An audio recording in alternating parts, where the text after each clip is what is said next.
Hello. So welcome to the Rise of the Super Being podcast. This time I'm gonna say podcast because our guest it's American. Normally I say podcast, okay? Yes. Podcast. I'm Vanderson Pires and today my guest is Dave Preciado. Lots of things to talk about it. So our producer is Callan Walker, and this episode is brought to you by Combat Room Brazilian Jiu-Jitsu. If you want to learn Brazilian Jiu-Jitsu in a safe environment, meet cool people, and learn a very powerful skill, come to see me and my team in www.combatroom.co.nz. Dave, Yes, sir. thank you for coming to the podcast, my friend. Oh, thank you for having me. I mean, Nah, the group of people you've had on, I'm just Dave. That's it. You have all these amazing people on the show. It's been my friend. fantastic. Yeah, but you have an interesting story as well, and we're gonna dig deep on that. Yeah. So first, you've been training. I'm gonna tell you the guys the first time I met you, right? Okay. So we used to be the combat room used to be at the Gusney Street, and I received a email from you, right?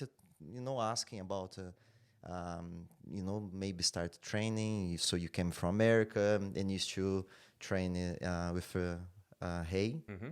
What's really interesting now, I know it's Hay. Hey. Yeah, so you came we had we had a chat. I think you did one session and after you disappeared Yeah. and you came, I don't know, for after a few months, right? Yeah. I mean, I have a really good memory. So you came to the class and we moved to Mm-hmm. the next school Mm-hmm. to I think already was so Gusney. Yeah, it was Gusney Street, right? You came Gusney back. Street was the first time I went to the gym Uh, and I trained, and all your black belts happened to be there that night. yeah, It yeah. was like a one-off night. So it was my first time training, yeah, on Gusney. Uh-huh. And then when I came back, you're at where you are now. Ah, okay. And I couldn't recognize you. No, I remember seeing the look on your face, and I could see the wheels slowly turning, and yeah, Yeah, it was yeah, so interesting. Man, you just seem. And I do you know when the voice is familiar, but I could not associate the voice with the person. yeah, yeah, yeah. So can you tell how does transformation happen and why this happened? Yeah, so when I came to New Zealand in 2013, I was Fat Dave, basically. That's what the guys, yeah. I'd weighed over, well, I mean, I don't know what it is in kg because I'm American. It's part of my culture. Don't judge me, guys out there. It's part of my culture. So I was probably about 205 pounds, and whatever that is in kg, it was a lot. And yeah, and when I first arrived at Weta, obviously I'm the new guy, and I got to prove myself, and we're working hard hours on. I think the film was Hobbit: Desolation of Smaug at the time, and so, yeah, of course. Well, let me back up a little bit. When I first arrived, my very first night in Wellington, I lived on Victoria and Gusney, right in the middle of town, right near Cuba Street, and I got in. I had my look around Weta, and I came home. And I went downstairs to just go walk around and see this new place. And I'm walking outside, and I walk down the left bank, and I turn left, and outside is this guy with gray, silvery hair just standing there. And I start chatting with him, and he hears I'm American, and he kind of puts two and two together. Oh, do you work for Weta? Yeah. And then we immediately start talking about movies. Talking about movies probably for about an hour, maybe 2 hours, just movies. And then something came up where I asked him, if he knew some type of martial art, like what he was doing standing outside of this door, and it was to the Matterhorn. Uh-huh. And he's like, oh, yeah, I train, I do all these different martial arts and Brazilian Jiu-Jitsu. I said, oh, me too. And turns out we had a mutual friend who lived here, who I knew in America. And then he's like, yeah, I train at Combat Room. Turns out it was Brian. Brian was the very first guy I had met when I arrived in New Zealand. Uh-huh. And so, yeah, so I think maybe the following week, I popped over to the Ghuznee Street because I wanted to train and meet you after we had chatted. And but yeah, so then now I'm at work and I'm in the trenches, deep in the trenches on Desolation of Smog, and that was a hard show, and working 80, 90-hour weeks. You don't really get to see daylight much, let alone a jiu-jitsu class. So during that time, there's two of my workmates who ended up becoming my really good friends, Dennis and Craig. Well, people heard that I trained jiu-jitsu and said, "Oh, you should talk to Craig or you should talk to Dennis." And then chatted with them and said, "Hey, oh yeah, there's a gym right down the street. We go out lunchtime and we have a roll on the mats." And so I started just training with those guys. And so that's what I was doing during that time. I was still Fat Dave though. Yeah. And then, so I arrived in June, and that had been going on until June, from June. And then around November that year, I got a divorce.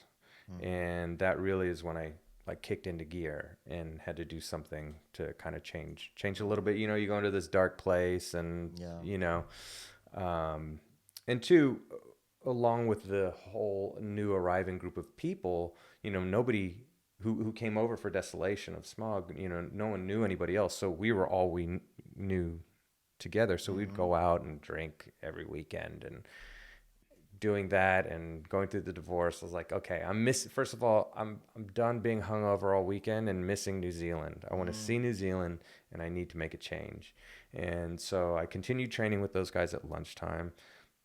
I mean, I still have a drink, but I wasn't drinking and going out like that anymore. And started hitting the weights, changed my diet, and I dropped probably, maybe, I dropped a lot. I dropped maybe 45 pounds, which is probably 20 kg. And then I put maybe 10 pounds back on, maybe 15. And I've kind of been maintaining that since then. But yeah, I look really different from that first time I met you. Yeah. Yeah, for sure. Yeah, I could see how perplexed your face was when I walked back in. You're like, I know you. And I was like, yeah, we've met before. Yeah. And then I had to explain, like, oh my God, what happened? And since then, you know, we been training together, and you know, I had the pleasure to help you with the journey. So, you know, you came blue belt, I gave you the purple, the brown, and Now the black belt. the black belt. Yeah. So how was that, Dave? How was receiving your black belt after how long? Over 12 and a half 12 years of training. It's a long time. I mean, you know, first of all, I don't think a lot of people who haven't trained at many places and trained outside of New Zealand or trained around like understand, or maybe they do, but I have a really deep appreciation for you as a friend and as a jiu-jitsu instructor.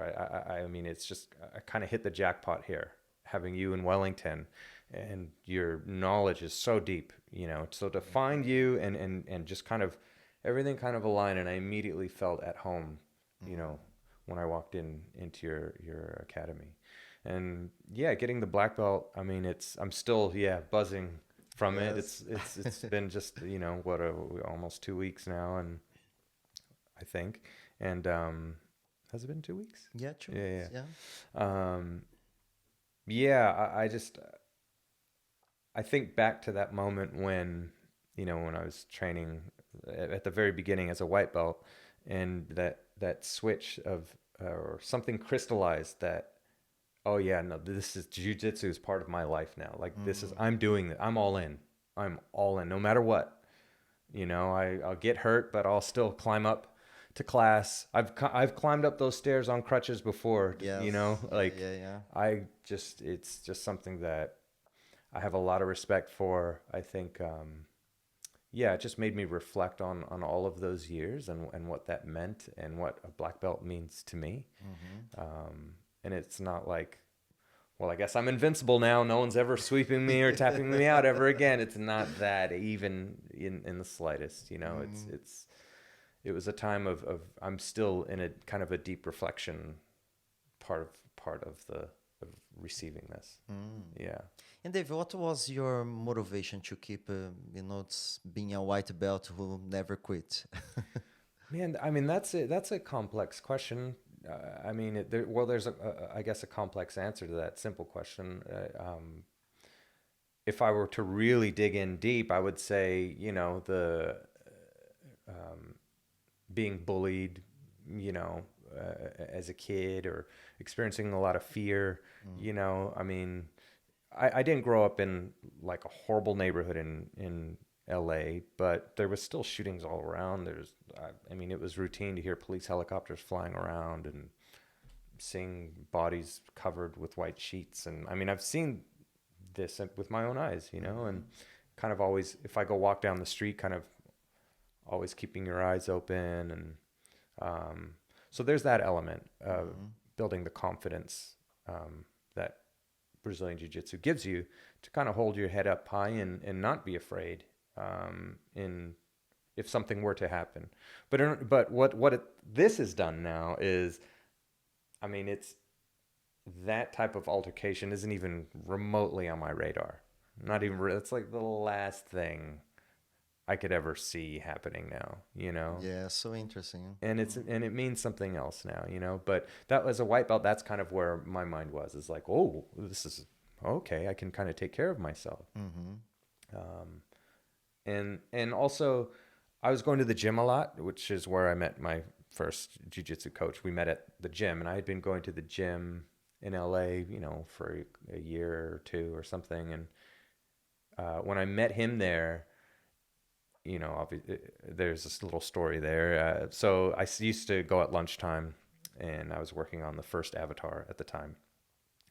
And me and the guys were all getting fat because there's just free food everywhere on the film production. Piles of bacon and eggs, and I mean, those are the glory days.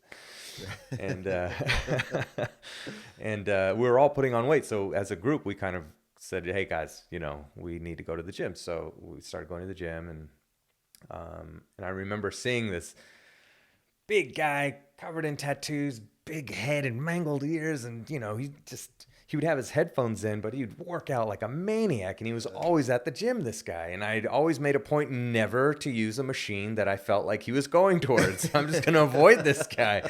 He's a man. And one day in the locker room, I heard him talking to another guy about fighting, like MMA stuff, and how he used to do it or something like that. And at the gym, there was also a cafe that had smoothies and juices and really nice things to eat. So I used to get a bite there before heading back to the office. So I got a juice and a bite to eat, and I sit down. There's nobody else in the cafe. And here comes this monster walking by. He orders a bunch of food, and then he sits at the table across from me, looking right at me. And so I'm not going to not say anything. So I look and I smile and I wave, and he gives me this big smile and he waves. He's like, how you doing?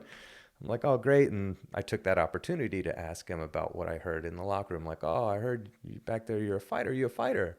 No, I used to, I do jiu-jitsu. And then he comes over and introduces himself. And he's so nice, totally not this image that I was thinking, this, scary human being. And he gave me his card, and he invited me. He said, I have my own gym. He said, come by anytime you want. I'll give you a good workout. I'm like, okay, cool. This sounds cool. I knew what Brazilian Jiu-Jitsu was, because I remember from the first UFC when I was, I think, 14 or 15. I mean, everybody, that's when you knew what it was. And then I had a friend who used to train with Hay when I was a teenager, but I wasn't like in the state of mind to do it back then. But I didn't know it was him until later. I put two and two together, like, oh, this is the guy my friend was training with in high school. So like everyone, he gives me the card, and I'm thinking, okay, well, I got to get in shape. I got to hit the gym hard before I go to this. What am I getting myself into? And I go to the class after like 3 months of building up the mental fortitude to walk through that door. I walk in, and again, big wave, jump in, man, let's go. So I take the class and start doing technique with one of the guys. And then, he was super nice. And then it was time to roll, which I didn't know what the hell that was. Yeah. And, everybody, like, it was a small space, so it was like two and two could roll, and then everybody else on the edge of the class. And so I was kind of sitting on the edge of the mats, and I'm standing in front of these two guys who were like Eldon and Paul size, Steve-O and Nate. And these guys are huge guys. And they were blue belts at the time, and they were like two bulls locking. They were going at it. And I'm sitting there, the look on my face, I was like, holy hell, what did I get myself into? And Hayes looking at me and he goes, hey, Dave, do you want to do this? Do you want to try this? And I was like, nah, man, no way. And so he laughed and then called one of his buddies over, who I actually ended up becoming one of my best friends now, Marshall, who's now black belt. And he's like, man, we're not going to, do that. Let me just roll with me, and I'll show you the way. And he was very nice. And so Marshall was white belt as well. Marshall was a white belt. Marshall, yeah, he's another interesting story. He had been studying jiu-jitsu for like years. He went to high school with Chrome Gracie, so he knew what, jiu-jitsu was. And I think he had only started taking classes a couple months before me, but he already had a lot of grappling knowledge. I had zero grappling knowledge. And yeah, he was just so far ahead of me. But yeah, he showed me kind of what the deal was. I was like, okay, this is really cool. And so I went that first week, and after that first week, that was it. I quit the gym. I was like, guys, sorry, I'm not coming back here. I found something else. And it was, getting boring, just kind of like, and mundane, just like lifting. Oh God, okay.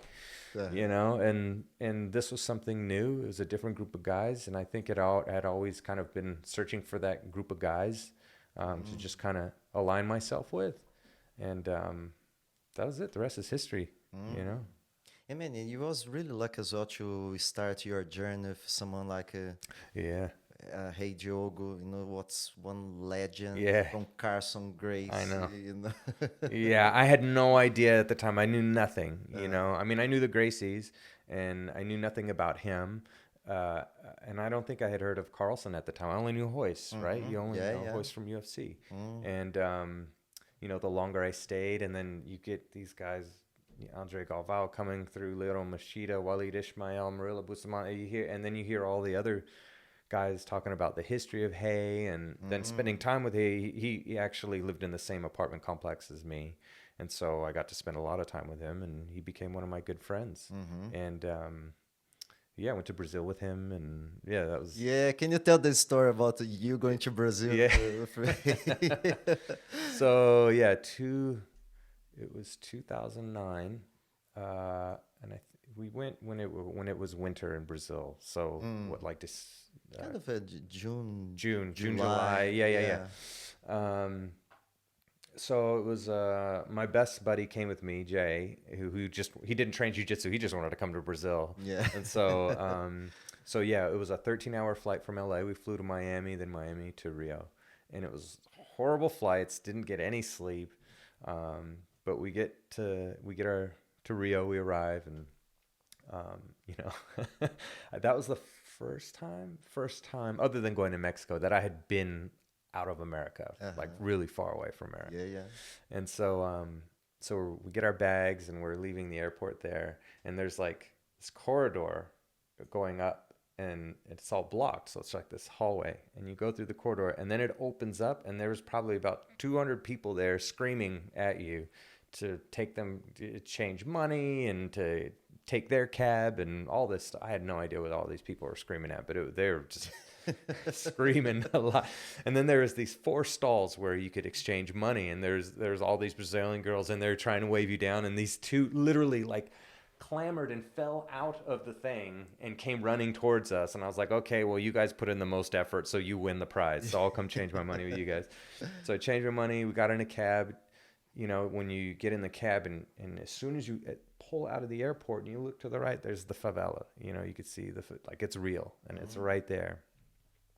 And so I remember taking the highway. We drove through into town.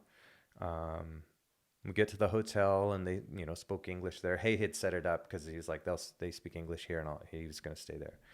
So checked in, get to the room, exhausted from traveling, put my bags down, sit on the bed, oh, okay, now I'm gonna, and the phone rings. I pick up the phone. Hello? Boy, why you don't call me? When did you get in? And it's Hey screaming at me, classic, Hey.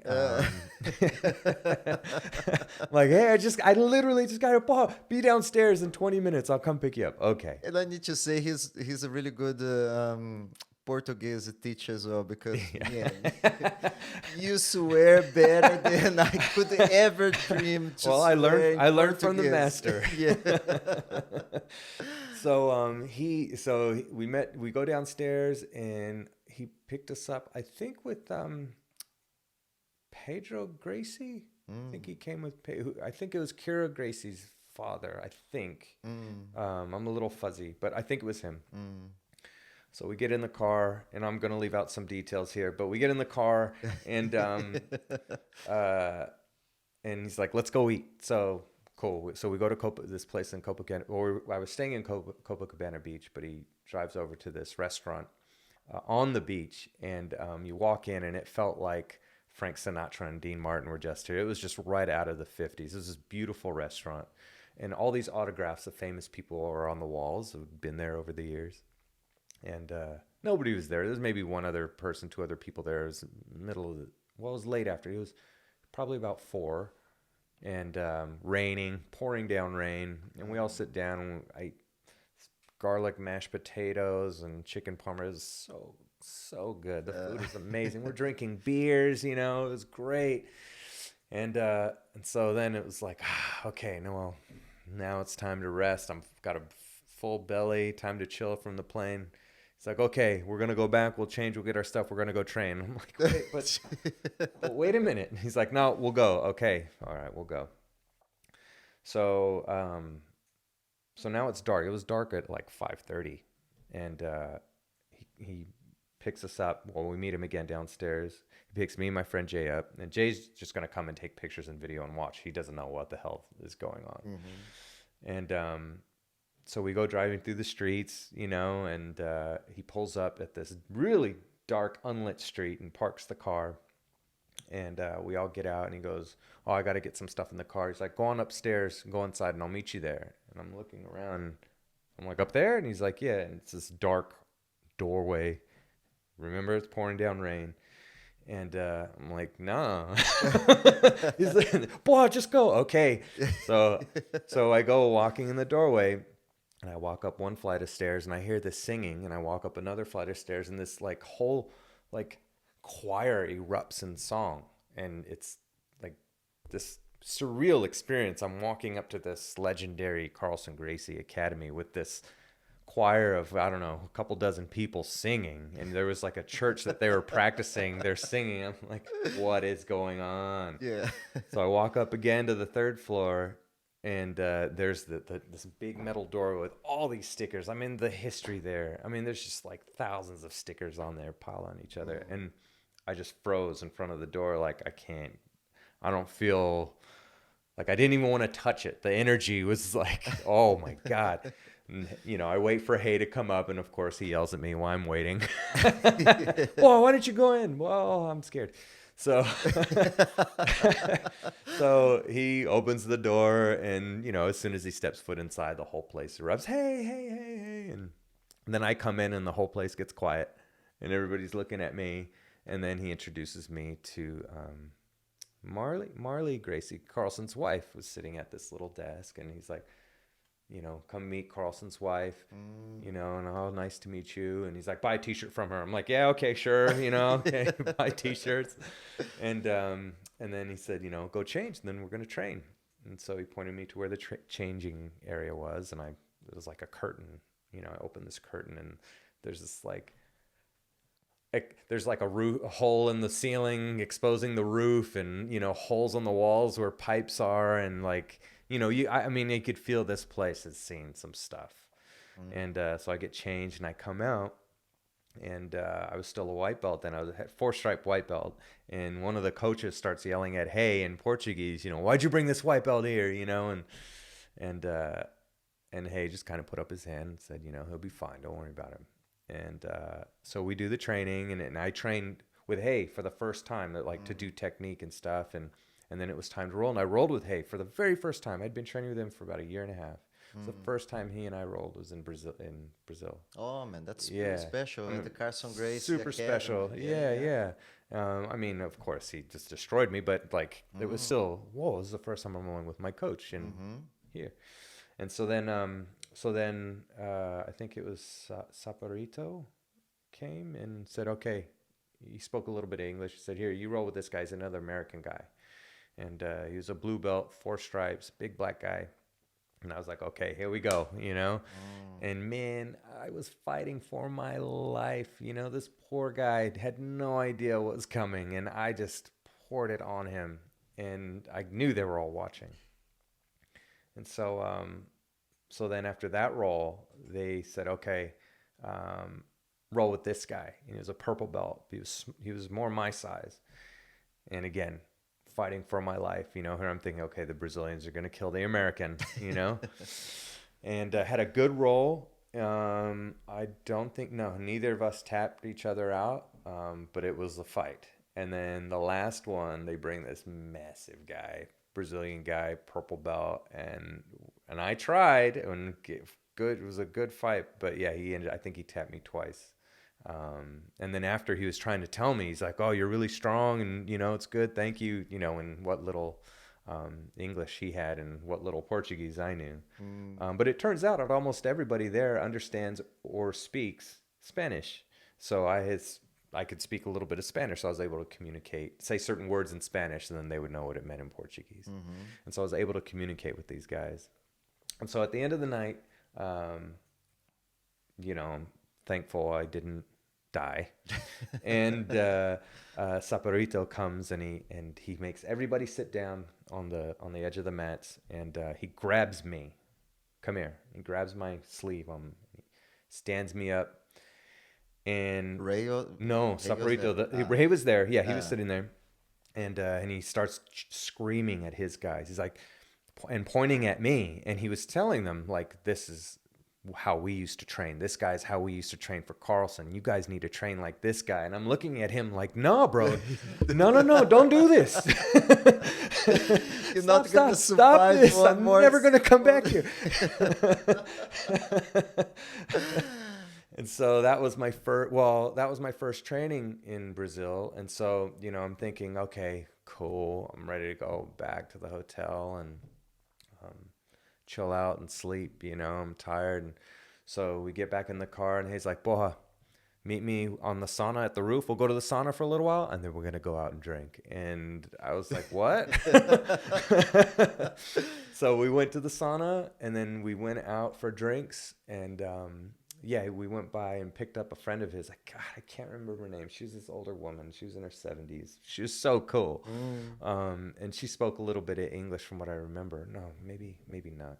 But we went out, and we went to back to that restaurant, and we sat at the restaurant and smoked cigars and drank caipirinhas till like 6 or 7 in the morning. Like till, I mean, the servers wouldn't leave until we left. Yeah, so we were there until, like 6 in the morning, just talking, smoking cigars and drinking caipirinha. It was like the most amazing day of my life. And so, then we went back to the hotel, and I was like, okay, well, I'll train again in the evening, right? And he goes, no, we're going to go to the afternoon class. I'm like, but that's just in a couple of hours, hey? He's like, yeah, I know.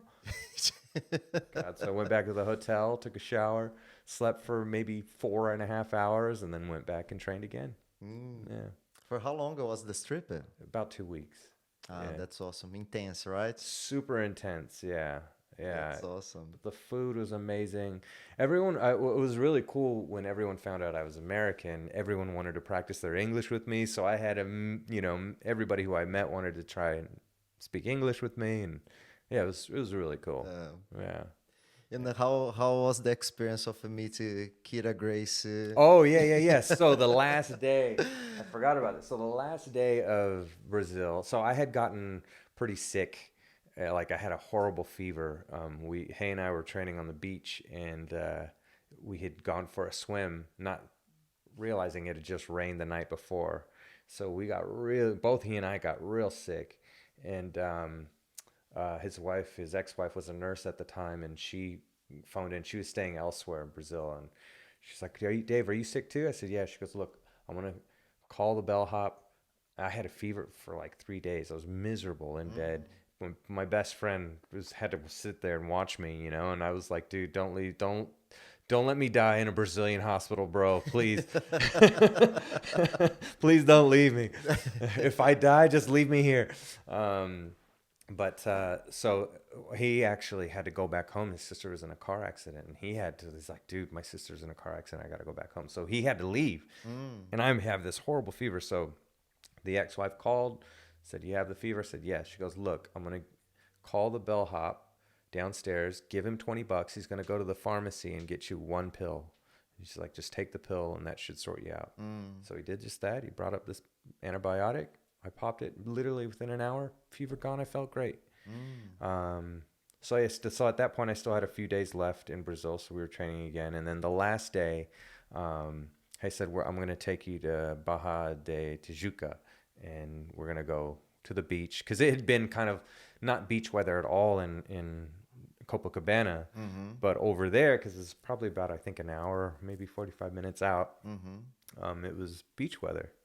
So he parks the car, and it's kind of like set up like Miami, where all these tall buildings are kind of built on the coast and really beautiful.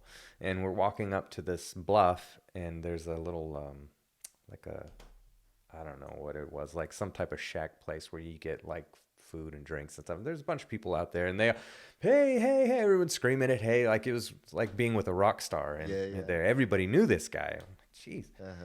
So, you know, he introduced me to everybody. He's like, okay, let's go down to the beach. And so at this point, I hadn't seen the beach. And so we go around the building and we come down, and there's just your iconic Brazilian beach of just like an ocean of people crammed in together. There's plenty of beach, but everybody's crammed in,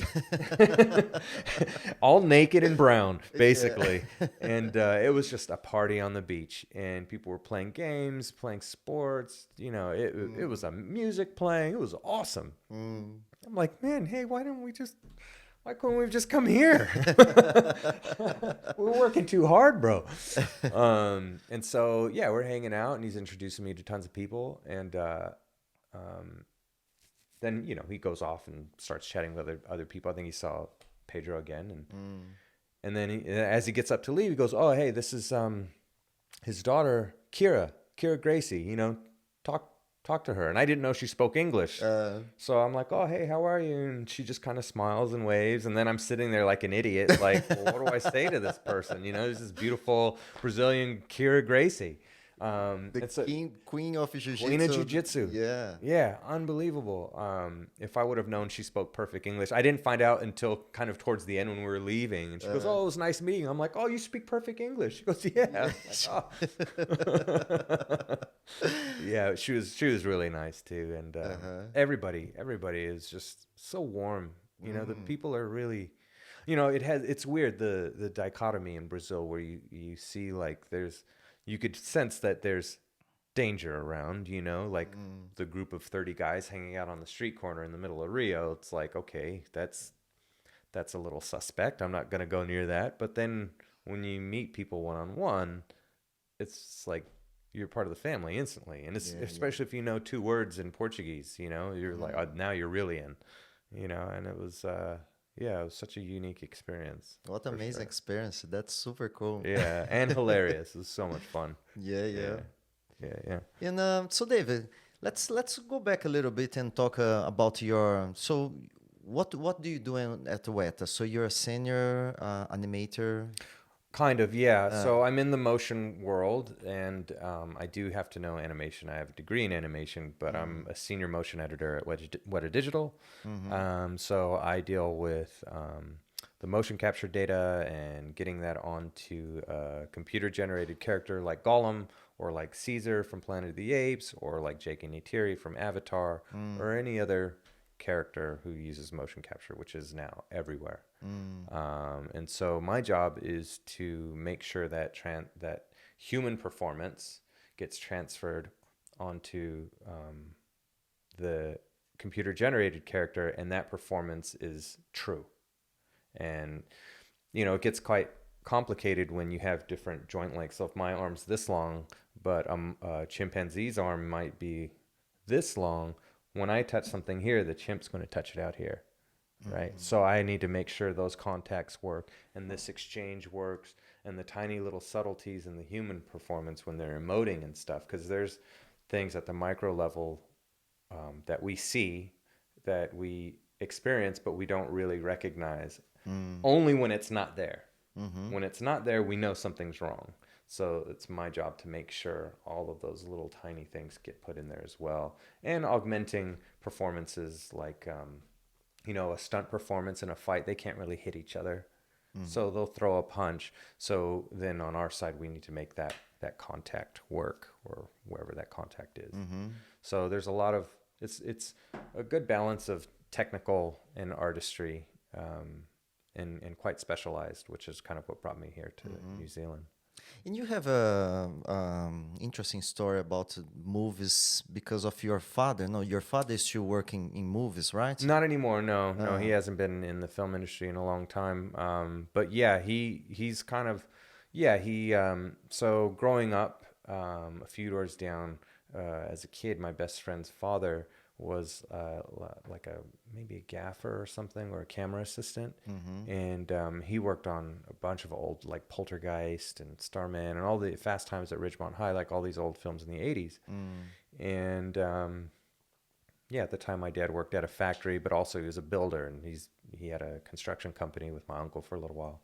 And then somehow he got my dad a job as an electrician working in film, and so then I would go on set and visit him. So I've been on sets as a kid, like Addams Family and American Me. He was actually in this film called American Me, which was about the Mexican mafia that he was actually in. The director put him in, but I think that was the first set I had ever been on, and when they were filming was that one. But then he was on like Baywatch for like 5 seasons, so I got to meet like Pamela Anderson and Nicole Eggert and Pamela Anderson. Yeah. And so as a kid, this is like, you see all these big machines and you see these big cameras and there's food everywhere. I remember on Addams Family, I was pretty, maybe 11, no, maybe younger, 9 or 10. I can't remember the timeline. It's a little bit fuzzy, but I remember going there, and Hugo, my friend's dad's name's Hugo, and he's a cameraman now. And I remember him introducing me to Angelica Houston, and I didn't know who the hell Angelica Houston was, but I could see my mom was there, and she like froze, and Angelica, is super sweet, and she's like, "Oh, what's your name?" She's like, "Come here," and she grabs my hand, and off we go. She like takes me to this table with like this massive spread of food, and she's like, "Open your pockets," and she's dumping candy in my pockets. She goes, "Don't tell your parents," and she's just pouring candy into my pockets, I'm like, wow, making movies is great. I want to do this. It just seemed like real buzzy and just like big machines to play with. And, I'd always loved making little worlds, as a kid, building little worlds and building little fortresses and stuff to play in. And, it just kind of seemed like, well, this, like, I really like this. I'm really gravitating towards this area. That's awesome. Which was your first movie? Did you have the opportunity to work on? Well, wait, I'll tell you my dad's last movie that he ever worked on was Heat. If you've ever seen Heat, that's one of my favorite movies. That was the last film he worked on. My first film that I worked on, actually, it wasn't doing animation, it was doing storyboards, was League of Extraordinary Gentlemen. That was my first film that I was a part of professionally. And then some years went by, I had a baby. So, well, I didn't have a baby, but I had a daughter born. And so, then I was working at an animal hospital at the time. So I did that. I worked as a vet tech for about 10 years while I was studying and trying to like break into the industry. And then back into, I want to say 2005. Yeah, the end of 2005 is when I got hired at Giant Studios in LA, and that was like the first. Yeah, actually, no. I had interned at a motion capture studio after I graduated college back in 2000, and that's kind of what started me in motion capture. This guy I had worked with said, "Hey, I got a friend who has the studio. I'll set you up." So he hooked me up with him, and I interned there for like 9 months. So that was my introduction to motion capture, and several years later, a friend of mine who knew that I was doing that said, "Hey, I have some friends former students of mine who work at this mocap company, and they're looking for people, and you're the only guy I know who's ever worked with mocap. And so he hooked us up, and they hired me, and that was my first gig. So my first job there was a film. I just did a little bit. I was learning, was I Am Legend, the Will Smith with the zombie thing. That was that one. And then I think it was Mummy 2 or Mummy 3. After that, I did a little tiny bit on, and then it was Avatar, the big one. That's kind of what really I spent a lot of time on, like maybe 3 years, 4 years on, something like that. Yeah. And you mentioned about the Planet of Apes, right? Yeah. Yeah. Has been a very important work for you, right? Yeah, well, this last one, I had a lot to do, a lot of designing shots and things that the director didn't have any ideas for, planning for, and basically was like, show me something. And also there's some fight sequences in there that I got to kind of own. And I got to own a couple, like on Avatar, I kind of pitched some ideas that I got to kind of sprinkle in some jiu-jitsu that a lot of people don't know, but James Cameron used to train jiu-jitsu with Hickson. Oh, really? Yeah. Oh, yeah. that's interesting. I don't know, just for maybe a year or two, but yeah. So he knew when we were pitching these ideas, there's a part where Jake has to catch a banshee, and they hadn't, what they had done wasn't really working. And so I had this idea, because I'm like, well, a Marine wouldn't hold this dragon like this. He'd hold him like this, because I started jiu-jitsu, so I knew everything as a white belt, right? Yeah. I knew it all. It's all wrong. Let me tell you guys. Everyone sit down. And so I showed my boss, and I said, well, this is what I would do. And he's like, well, let's show it to Jim. So he showed it to Jim. Jim's like, let's do that. And so then they had the stunt performers do that. And so that was kind of my little input, injecting jiu-jitsu into Avatar. And then on Planet of the Apes, we had, I had to make a wrestling scene a little bit better than what the stunt performers had done, and add some punches and stuff. So I got to do that. I kind of poached that one. They weren't going to give me that shot, but I was like, look, who's more qualified at this company to do this? And if they want to take it from me, then we have to go to the mats, and they have to prove to me that they deserve. So I did. So they did some fighting in there, and then so I had to design a lot of the big crowd stuff in the prison scene in Battle of the Planet of the Apes, and kind of like figure out what's going on and shoot stuff. And that was the first time that I got an opportunity to do that at that scale, like, kind of owning whole sequences. And it was really fun and really cool. And I got to work with all the supervisors were like like Dennis, and he was a soup on that, and Aiden and Sydney, these amazing animators, so it was the most that I had put into a film. Yeah. And then recently Battle Angel Alita, I put a little Granby roll in there as a reference. Yeah, they didn't know how to get her out of this position, and I'm like, oh, this is a really funny position, but let me try something. So I did a Granby roll, and then I was thinking, well, maybe she could flip out of the Granby roll. I can't flip out of a Granby roll, but I'll show you what it looks like. And so then they put that in, and I think that's cool. I think it maybe the animator, it was keyframed animation, and I think it may have made it to the film. I'm pretty sure it did. Yeah. That's awesome. Yeah. So Dave, what if someone that's listening or watching now this podcast and want to do the same work as you do? Yeah. What's your advice to someone that's a white belt in animation? In animation, man, practice. Study everything you can, copy, at the beginning, that bouncing ball, you're going to hate it and it's boring, but do the bouncing ball drill. You'll really understand timing and some of the and fundamentals of animation. I would suggest copying other animation, like other people's animation, like just copy it, see what they do, draw how they draw, before you can start really analyzing why they're doing these things. But just copy that stuff. And resilient, man. It took me a decade of trying to find a job, and a lot of people graduate school, and after a year of searching, they don't get in and they quit. Well, it could have been the next year you got a job. You can't quit, be patient. It's not that big. It's a big industry, but it's not that big. And so there's, a limited amount of room, but if you don't give up, you'll eventually get in. But just keep pushing, but practice, practice, practice. Yeah. That's interesting. Yeah, Dave, you have this, my friend, you have this, this mindset of resilience, from the story we started, telling people about jiu-jitsu, and going from white to black belt, being animator as well for 10 years. It's really interesting, those stories overlap as well, Yeah. because, it's always that searching for mastery, right?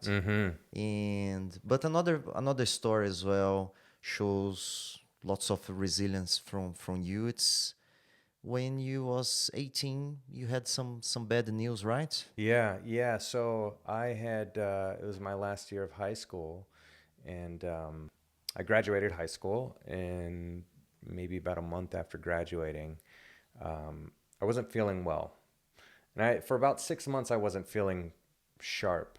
And I was getting these weird, almost like a camouflage pattern of splotches on my skin, and I thought I had an allergy or something, and the allergy was making me feel lousy. So I went to the doctors, and they're like, yeah, it's an allergy. Take these antibiotics and take this, and then, okay. Well, I did all that. It didn't go away. I went back. Yeah, it's an allergy.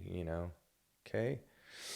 Then I go to the dentist, and the dentist is like, dude, something's not right. He's like, I'm going to recommend you get this blood test from my dentist. And I got the blood test, and I get this call from this random guy from the lab. He calls my mom's house, and he's like, hey, are you Dave? I said, yeah. He goes, look, we've never met. I work at the lab, and I'm looking at your blood work here. And he said, look, normal human blood count is like 14 or something. He goes, yours is 6. You need to go to the hospital like right now. I was like, oh, okay. He's like, look, just tell them your blood work's at this lab, blah, blah, blah, and I'll send it over. Tell me what hospital are you going to? I'll send it. I said, cool. Told him. Called my mom. I said, Mom, this guy just called, And so my mom came and picked me from work and took me to the emergency room. And I was feeling really lousy at this stage, kind of in and out of consciousness, but not like fully passing out, but just not well.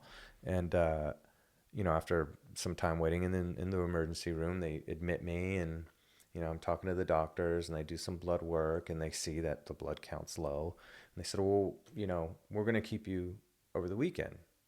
So, okay. And it was a Friday, and Friday night, this doctor comes in and goes, so yeah, there's 2 things that we think you might have. One of 2 things. So the first one's AIDS, and the second one is cancer. Holy. And we're not going to know until Monday. So that weekend, it was an eternity. Wow. Thinking, do I have AIDS? Am I dying from AIDS, or am I dying from cancer? Am I dying? What? So Monday comes, and the doctor's like, Dave, I got good news and bad news. Good news is you don't have AIDS. Yay! Oh, thank God. The bad news is you've got cancer. I'd never been more thrilled to have cancer in my life. I was like, oh, okay, fine. As long as it's not AIDS, cool. What's cancer? What do you mean? What cancer? He's like, you have leukemia. I'm like, well, what the hell is that? Don't little kids get that? I didn't know what it was. So I explained that it's your cancer in your bone marrow. Your bone marrow, it's a blood cancer. So your bone marrow is where your blood is produced, and my bone marrow was basically filled with cancer cells, and then injecting cancer cells into my bloodstream. And so that day, yeah, my life was changed. My life was changed in an instant. The doctor had a son who was about my age, so I think he kind of had a soft spot for me, and kind of told me, he's like, look, he sat down, he had everybody leave the room, he sat down, he goes, look, if you do everything I tell you to do, when I tell you to do it, I'll have you cured by Christmas. So this was in June. He's like, I'll have you cured by Christmas. And I was like, dude, whatever you say, man. Whatever you say, I'll do. And so I was in the hospital, I think, for about a month, maybe just over a month. And it was just like every couple hours, someone coming in and sticking you, and someone who's breaks out in a sweat when he sees a needle pointing in his direction, you know, it was a pretty horrible thing. But I did it, and I went through it, and, you know, my veins started to collapse. So I had to have central line put into my heart, you know, they put in this tube, and then they hit the artery, and then they put it in. So then they could draw the blood and give the medication from there. So I wouldn't have to deal with getting stuck. And I'm like, you guys, why didn't we just do this on the first day? But okay. And so then, so that was like the first major hardcore treatment. And in March of that year, the FDA had just approved a experimental drug that was meant to cure this specific type of leukemia. There's a bunch of different types of leukemia. I had AML, acute myeloid leukemia, and so this drug, it was derived from like a vitamin, I can't remember, and I ended up being part of this study from USC that for some reason young Latino males were subjected to this type of leukemia.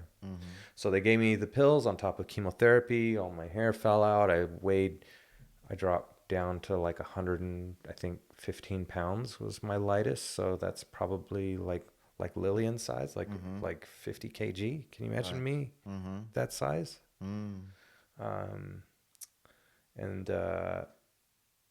Yeah, so that was the first bout round, and then I went home, and I was so happy to see my dog and just be in my room and not be in the hospital. I remember the day they let me go. My grandfather came to pick me up, you know, and he's like, "Oh, I'm gonna bring you home," and I had been in bed for a month, so I wasn't really walking. Wow, for a month? For a month. Wow. And I remember just leaping out of that bed and falling and just like scratching and clawing my way out of that hospital. I mean, I couldn't even bend my legs, but I ran out of that place so fast. I wanted out of that hospital. So I went home, saw my dog. I was in my own space, you know, and not getting poked and prodded and violated in pretty much every way, shape, and form, like having bone marrow biopsies and all that. They stick this needle, this long needle in your hip to get bone marrow to test and all that. It was just this intense, horrible thing. And so then I went home for I think a week or two, and they hooked this chemo machine up to me and plugged it into me, and it would pump chemo in at home. And then I'd have to go in again to the hospital for another week or so when my blood levels dropped again, so I didn't have any white blood cells. So I did that a couple more times, and on the very last time, you know, it was kind of like, okay, we had already been through this. My mom was staying with me at the hospital, you know, unbelievable. You know, she made sure they were following through. Like I have a lot to attribute to my mom for this, man. But this last time now, it was kind of like, all right, Mom, I got it. Like we kind of knew the deal, the routine. And so the last week I was in the hospital, you know, when you go through remission, it's, your white cell count drops. So you basically don't have any white blood cells or red blood cells or platelets. You don't have anything to fight off infection. And so what they do is they put you in reverse isolation. So I was in reverse isolation pretty much the whole time I was in the hospital, which means everyone who comes in with a mask on, comes in with the gown on and the cap and all that, because infection could be deadly. And so this last week, you know, being in a hospital, the AC's on, right? And it gets really dry. Well, I ended up getting like chapped lips. Didn't think anything of it. As the blood levels dropped, as the week went on, the chapped lips cracked and started to bleed a little bit, and then got infected, and my whole face swelled up, and now I have an infection and no white blood cells in my body to fight. And I remember a team of doctors coming in, and one of them in particular, he was an infectious disease doctor. I wish I could remember his name, but he had them all leave, and he sat down with me and was like, "Son," he's like, "Look, we've tried every antibiotic. There's only one left, and it's very powerful, but it's, you know, you could give you problems later on in life, you know." He's like, "But this is our Hail Mary." He's like, "Do you want to do it?" And I was like, "What are my choices, bro? Like, what?" Of course, give me the stuff. Give me the antibiotic. So give me the antibiotic, and it worked. And I slowly. After how long? It was a few days, like 3 days, something like that. And my body responded, and I started clawing my way out of that remission. And yeah, I ended up being okay, but it was a close one. I remember seeing like the look on his face was not good. And I went to Catholic school. And so, the priests from the school were coming to read me my last rites, doing the prayers, anointing the oil and absolving me of my sins. And I'm like, what the hell? This is intense. Wow. I'm going to die. This is it, So those are the thoughts was going on through your mind Yeah, during yeah. this period. Yeah. There's another time I had a allergic reaction to a blood transfusion. So during remission, like I said, you don't have any blood, so they give you red blood cell and platelet transfusions, and there's potential to have a reaction. So they usually give you like a pre-med, like a Benadryl and a couple other little cocktail things so that you don't react. Well, the one time they forget to give me this, I have a reaction. Convulsing, fever shoots up to 105, and yeah, that was another time that was pretty... Man, what a battle. And what was the tipping point? What was the turnover? The turnover. Well, so the plan was to do 3 big sessions of chemotherapy and see what happens on top of taking these pills. Because in their studies, they said, usually after the 3rd session is when we've seen it go into full remission. So, but we won't know until we try. So after the 3rd session, all my blood counts went back to normal. They let me go home and just said, okay, well, you let us know if you don't, come back in a couple weeks for a blood test. And if you don't, feel right, then definitely call us. So I'd go back in for blood tests, every week. And then it was every 2 weeks and then every month. And I'll never forget it. December 24th. When did I graduate? Or 1996, December 24th, 1996, the phone rang. And I thought the phone rang, I picked up the phone, and it was Dr. Heckman, who was my oncologist. And he said, Dave, it's Dr. Heckman. Hey, Dr. Heckman. He's like, remember that promise I made you when I first met you? I said, yeah. He goes, Merry Christmas. You're cured. He's like, we don't see any signs of it coming back. He's like, now, look, if it's going to come back, it usually happens within the first 6 months. Then the chances go, then when you get to a year, your chances of it coming back are pretty low. And then when you get to 5 years, it's probably not going to come back. After 10 years, you're in the clear. So yeah, when I turned 28, that was 10 years. Yeah. Wow, man. Yeah, I was Well in done. the clear. Yeah. Wow. Yeah. So that really changed my life and gave me a different perspective that I kind of feel like I leapfrogged a lifetime to have the perspective of like 85-year-old Dave as 18-year-old Dave. And that's kind of how I've lived my life. I've always just gone for it. Gone for things, tried to try and be happy, feel good, and do the things that I've always wanted to do with my life. And I've done almost everything. Yeah. Wow, man, amazing. Yeah. Amazing. That's really cool. I tell this story. So I have a daughter. She's 17 now. So her mom had this German Shepherd, and she always laughs. She's like, I can't believe this stupid dog, had such an influence on you. I said, but his mentality is what you need in any facet of your life to succeed. And that's kind of what, how when I look back, it's like, oh, well, that's kind of how I got through cancer and became an animator and got through jiu-jitsu and all these things. This dog, he's this massive Alsatian, huge German Shepherd, massive dog. And when we first started seeing each other, he had severe hip dysplasia, so bad that he couldn't walk. I mean, he would just drag himself around. This dog used to terrorize. He would still chase after the cats. He would, someone would come knock at the door. He'd attack the door and rip at the door. I mean, this dog, nothing was stopping this guy. He was a wild man.